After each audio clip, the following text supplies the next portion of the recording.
Cruci.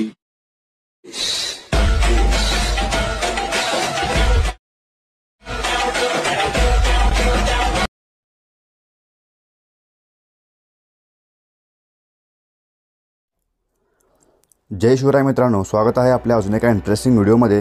तर मी SY creation तुमच्यासाठी अजून एक स्पेशल व्हिडिओ घेऊन आलेलो आहे। तर आजचा व्हिडिओ एकदम खास आणि जबरदस्त झालेला आहे, कारण आपण एका नवीन कॉन्सेप्टवरती आज बर्थडे व्हिडिओ घेऊन आलेलो आहे। तर नक्कीच तुम्हाला व्हिडिओ आवडणार आहे, त्यामुळे जरा स्किप न करता शेवटपर्यंत बघत राहा। जर तुम्ही आपला व्हिडिओ शेवटपर्यंत जरा स्किप न करता नीट बघितला तर नक्कीच तुम्हाला व्हिडिओ समजेल आणि तुम्ही असे व्हिडिओज तयार करू शकता।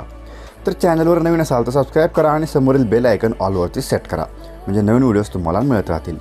तर चला मित्रांनो, आजचा आपला व्हिडिओ सुरू करण्याआधी आपण जे काही इथं मटेरियल आज यूज केलेलं आहे, तसेच मी तुम्हाला एक बीट मार्क आणि शेक इफेक्ट प्रीसेट दिलेला आहे, याची लिंक डिस्क्रिप्शनमध्ये मिळून जाईल। तर सर्व मटेरियल डाउनलोड करून घ्या। तसेच बीट मार्क आणि शेक इफेक्ट डायरेक्टली अलाइट मोशन ॲपमध्ये इम्पोर्ट होऊन जातील। तुमच्याकडे जर हा ॲप नसेल तर आपण डिस्क्रिप्शनमध्ये टेलिग्राम चॅनलची लिंक दिलेली आहे, तेथे जाऊन अलाइट मोशन ॲप डाउनलोड करून घ्या। तर सिम्पली आपल्याला काय करायचं आहे, हा व्हिडिओ एडिट करण्यासाठी आपल्याला इथं नेट बंद करून अलाइट मोशन ॲप ओपन करून घ्यायचं आहे। इथं आपल्याला प्रोजेक्टच्या सेक्शनला यायचं आहे। इथं तुम्ही जे बीट मार्क आणि शेक इफेक्ट इम्पोर्ट केलेले आहे तुम्हाला अशा प्रकारे बघायला मिळतील। बीट मार्कवर तिथं क्लिक करायचं आहे। इथं आपल्याला अशा प्रकारे सॉन्ग आणि इमेजचे लेयर्स बघायला मिळतील। इथे फक्त सॉन्ग असणार आहे, तुम्हाला इथे इमेज बघायला मिळणार नाही। अशा प्रकारे तुम्हाला सॉन्ग बघायला मिळेल। तर हा व्हिडिओ बनवण्यासाठी आपल्याला काय करायचं आहे, प्लस चिन्हावरती क्लिक करून मीडियामध्ये जायचं आहे। इथं आपल्याला एक मटेरियलची फाईल बघायला मिळेल। तुम्हाला हे इमेजही मिळून जाईल किंवा तुमचं ही डेमोसाठी मी इमेज यूज केलेला आहे। तुम्ही तुमचं कोणतं इमेज ॲड करून हा व्हिडिओ तयार करू शकता। तर आपण इथे हे इमेज घेणार आहे। आपल्याला सिम्पली काय करायचं आहे, इमेजला क्लिक करून अशा प्रकारे इमेज ॲड करून घ्यायचं आहे। नंतर आपल्याला 3 डॉटला क्लिक करून फिल टू कंपोजिशन लेअरला क्लिक करायचं आहे, म्हणजे अशा प्रकारे इथे इमेज फिल होऊन जाईल। नंतर आपण अशा वेगळ्या पद्धतीने इथे इमेज ॲडजस्टही करू शकतो। तर आपण इथे इमेज ॲडजस्ट करून घेऊया। अशा प्रकारे ॲडजस्ट करून घेतल्यानंतर आता काय करायचं आहे, आपल्याला पुढं स्क्रॉल करत आपल्याला शेवटपर्यंत जायचं आहे।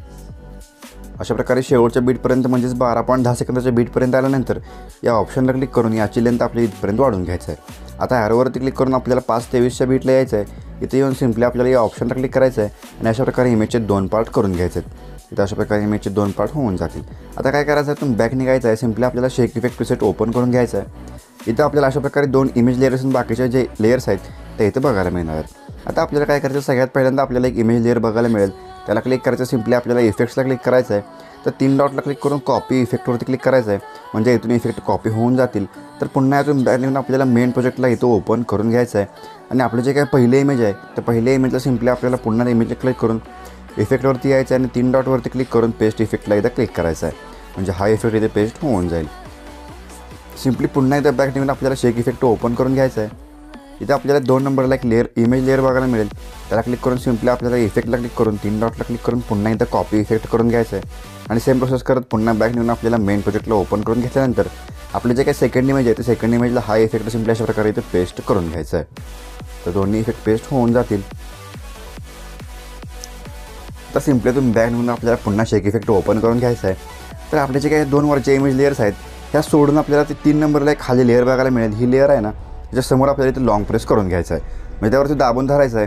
अशा प्रकारे इथे लेअर सिलेक्ट होऊन जाईल। तर आता काय करायचं आहे, खाली आपल्याला एक करून सगळ्या लेअर सिलेक्ट करून घ्यायचं आहे। इथं आपल्याला जेवढ्या लेअर आहेत खाली ते प्रत्येक लेअर सिलेक्ट करून आपल्याला शेवटच्या लेअरपर्यंत सिलेक्ट करत जायचं आहे। आपण सिलेक्ट करून घेऊया। इथं अशा प्रकारे दिसून की 13 लेअर आलेले आहेत। तर 13 लेअर सिलेक्ट करून घेतल्यानंतर कॉपीच्या बटनाच्या ऑप्शनला क्लिक करून कॉपी 13 लेअर्स करून घ्यायचं आहे। अशा प्रकारे 13 लेअर कॉपी होऊन जातील। तर पुन्हा बॅक निघून आपल्याला मेन प्रोजेक्टला ओपन करून घ्यायचं आहे। सुरुवातीला येऊन त्या लेअर्सच्या ऑप्शनला क्लिक करून सिम्पली आपल्याला पेस्ट 13 लेअर्सवरती क्लिक करायचं आहे। अशा प्रकारे 13 लेअर सेट होऊन जातील, बघू शकता स्क्रीनवरती। पुन्हा सुरुवातीला येऊन प्लस चिन्हावरती क्लिक करायचं आहे। मीडियामध्ये जाऊन आपलं जो काय स्पेशल वर्ड PNG आहे ते सिम्पली आपल्याला सिलेक्ट करून घ्यायचं आहे। अशा प्रकारे ते ॲड करून याची लेंथ आपल्याला शेवटच्या बीटपर्यंत जाऊन वाढवून घ्यायचं आहे। नंतर आपल्याला इथं अशा प्रकारे इथे PNG सेट करून घ्यायचं आहे। तर हे PNG इथे सेट होऊन जाईल। तर मित्रांनो, आजचा व्हिडिओ इथे क्रिएट झालेला आहे। आता सिम्पली आपल्याला सेव्ह करण्यासाठी काय करायचं आहे, वरती ॲरोवरती क्लिक करायचं आहे आणि एक्सपोर्टला क्लिक करायचं आहे, म्हणजे एक्सपोर्टिंग चालू होऊन जाईल आणि आजचा व्हिडिओ HD गॅलरीत सेव्ह होऊन जाईल। तर व्हिडिओ कसा वाटला मला कमेंट करून सांगा। आवडला असेल तर नक्कीच लाईक करून चॅनलला सबस्क्राईब करा। चला तर मित्रांनो, आजच्या आपल्या व्हिडिओमध्ये एवढंच। भेटूया आपल्या पुढच्या